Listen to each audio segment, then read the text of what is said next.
بسم اللہ الرحمن الرحیم۔ السلام علیکم ناظرین۔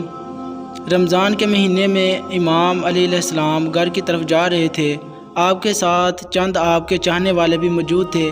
جیسے ہی آپ کا گزر قبرستان سے ہوا تو قبروں کے بیچ میں سے گزرتے ہوئے ایک قبر پر رک گئے۔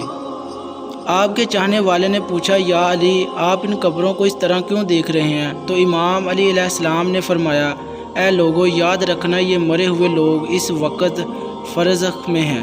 یہ زندہ لوگوں کو چیخ کے کچھ کہنا چاہتے ہیں۔ تو لوگوں نے پوچھا، یا علی، یہ کیا کہنا چاہتے ہیں؟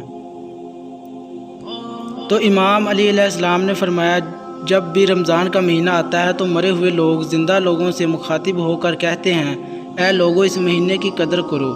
اس مہینے میں ایک نیکی کا ثواب 70 نیکیوں کے برابر ہے۔ اس مہینے کو اس طرح نہ گوانا جس طرح ہم نے اپنی زندگی میں گوا دیا۔ ان قریب تم بھی ہماری طرح برزخ میں رہو گے، مر جاؤ گے، پھر ایک ایک نیکی کو ترسو گے جس طرح آج ہم ترس رہے ہیں۔ کاش ہمیں پھر سے وہ موقع ملے رمضان کے مہینے میں اللہ کی عبادت کر سکیں۔ حضرت علی رضی اللہ تعالیٰ عنہ نے فرمایا، ہر ایک قبر میں ہر ایک مرا ہوا انسان اپنی عزیز و اقارب سے کہتا ہے کہ کاش کوئی ہمارا عزیز کوئی نیکی کر کے ہمیں ہدیہ کر دے۔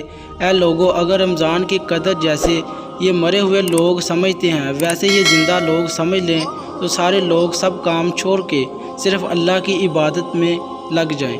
مزید اچھی ویڈیو دیکھنے کے لیے ہمارے یوٹیوب چینل کو سبسکرائب کریں اور بیل نوٹیفیکیشن کو آن کر دیں تاکہ ہر نئی ویڈیو آپ تک آسانی سے پہنچ سکے۔ شکریہ۔ اللہ حافظ۔